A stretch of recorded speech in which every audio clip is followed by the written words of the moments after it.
Hi, my name is Keith Cooper of Novelight Images, and this is just a short video about an issue that I'm asked about quite often: borderless printing.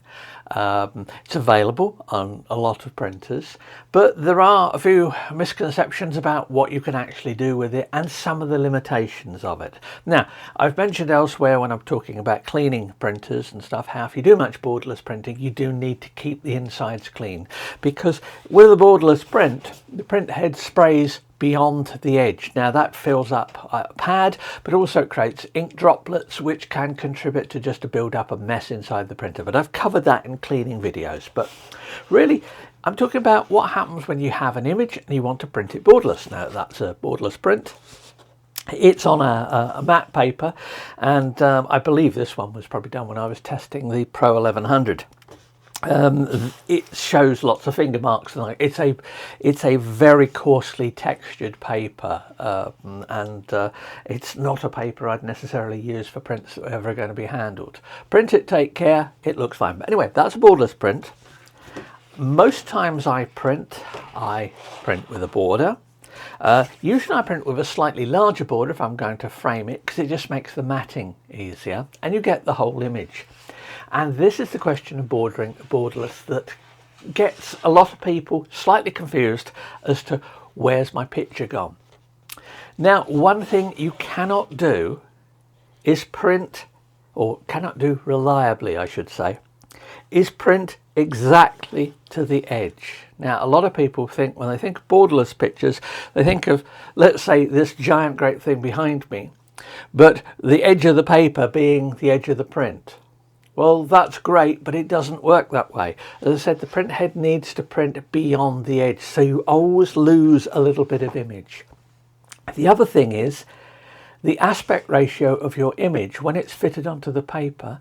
If you, as you expand the image to fit, and there is always an element of expansion in borderless printing, when you print that, the aspect ratio might not match up with the paper, so you end up typically, in trying to get perfect borderless, white lines down one side or white lines down two sides, loads of different issues and things like that. First of all, you have to accept that if you're going to print borderless, you are going to lose some of the image. Now, as a commercial photographer, I learned pretty early on to always shoot slightly wider than needed for some types of jobs, because cropping would be required afterwards. So you don't have important detail right on the edge of the frame. If you want that, then if important detail right at the edge of the frame is, then print with a border, because then you'll know what you're going to get. And as I say, it's always a matter of how you want the picture to look, what you're going to do with it. So the borderless printing, you're going to lose some.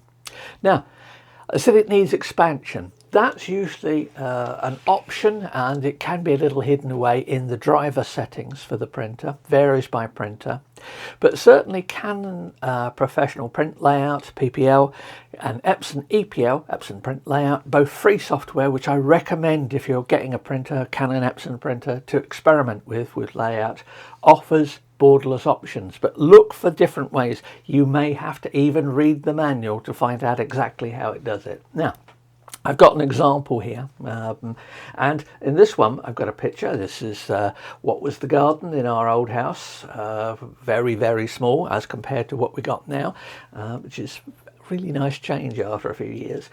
This is just a view out the back. I've opened the image up in Epson Print Layout, and there it is. Now, two things. I have selected borderless, and I have selected expansion. This shows the area beyond the edge of the paper that is being occupied by the image when you expand it up.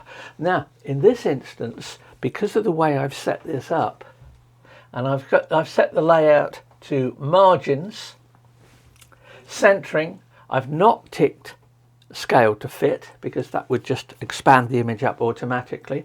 I can change the margin settings, and if I do change the margin settings, you'll see the image gets bigger, it goes up to the edge of the paper, gets closer at the bottom first, we carry on past that, and there we go. I've now got the image expanded up over the printed area. By having it like that, I know what image I'm going to get. I know I'm going to lose some. I accept that because I want a borderless print. Now, that's how you do it on this. Do have a look at the guides for this, because this is one of those things that is subtly different for every single printer driver. If you go via the driver, even EPL, PPL, they're a bit different. But the key thing is you will always lose a bit of image unless you do the print and crop, so i.e. cut to the edge, and that's the other way around it. So that's it. Just remember, for borderless, it has to fit over the edges of the paper.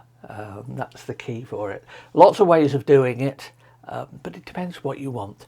If you want true borderless on a sheet this size, well, you're going to get a smaller image and then get a guillotine and then chop it, and that's the basics of that. So there's borderless for you.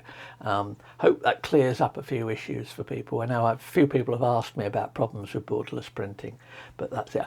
Incidentally, I've got examples in all my printer reviews. You will find a video where I do some borderless printing.